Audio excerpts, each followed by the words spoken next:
સુરતના કતારગામ વિસ્તારમાં આવેલી એનબી જ્વેલર્સની દુકાનમાં એક યુવક રિવોલ્વર લઈ ઘૂસી ગયો હતો. લૂંટના ઈરાદે આવેલા યુવકને જોઈને જ્વેલર્સ સ્ટાફ ગભરાઈ ગયો હતો. દરમિયાન જ્વેલર્સના માલિક હિંમત કરાતા સ્ટાફ યુવકને ઝડપી પાડ્યો હતો. તેને દુકાનમાં રહેલા સ્ટાફે વિડીયો પણ ઉતાર્યો હતો. ત્યારબાદ જાણ થઈ હતી કે રિવોલ્વર નકલી હતી, માત્ર લાઇટર રિવોલ્વર હતી. યુવકને પકડીને કતારગામ પોલીસને જાણ કરવામાં આવતા પોલીસે ઘટના સ્થળે પહોંચી યુવકની ધરપકડ કરી વધુ કાર્યવાહી હાથ ધરી હતી. સુરતમાં દિન દહાડે લૂંટનો પ્રયાસ થયો હોવાની ઘટના બનતા પોલીસ દોડતી થઈ હતી. વાત એમ છે કે સુરતના કતારગામ વિસ્તારમાં નરેન્દ્રસિંહ રાજપૂતનો એનબી જ્વેલર્સ આવેલું છે. એનબી જ્વેલર્સમાં આજે બપોર બાદ એક યુવક રિવોલ્વર લઈને શોરૂમમાં ઘૂસી ગયો હતો.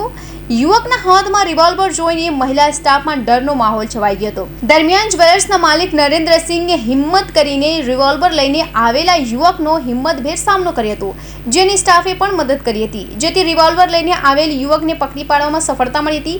યુવકને પકડીને તેના હાથ બાંધી દેવામાં આવ્યા હતા અને આ અંગે કતારગામ પોલીસને જાણ કરવામાં આવ્યા હતા.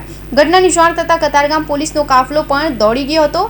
યુવક પાસે રહેલી રિવોલ્વરની તલાશ કરતા એ લાઇટર હોય તેમ સામે આવ્યું હતું, જ્યારે યુવક 19 વર્ષીય વિક્રમ દાનાભાઈ કાંગડ હોવાનું જાણવા મળ્યું હતું.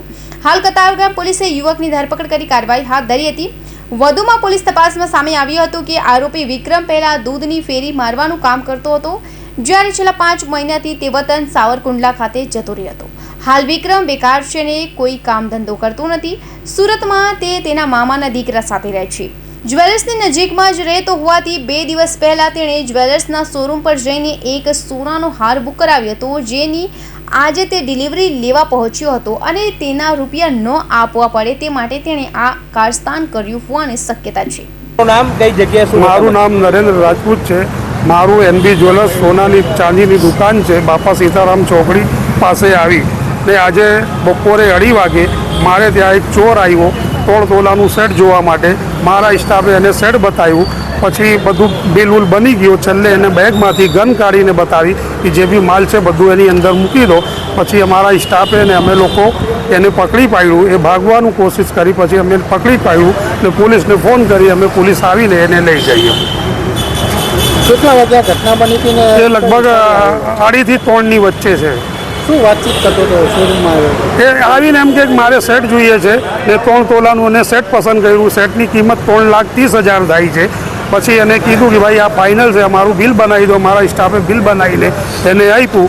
પછી એને બેગમાંથી બધાને એમ હતું કે પૈસા કાઢે છે, પણ બેગમાંથી એને ગન કાઢી ને ગન કાઢીને મારા સ્ટાફ પર બતાવી.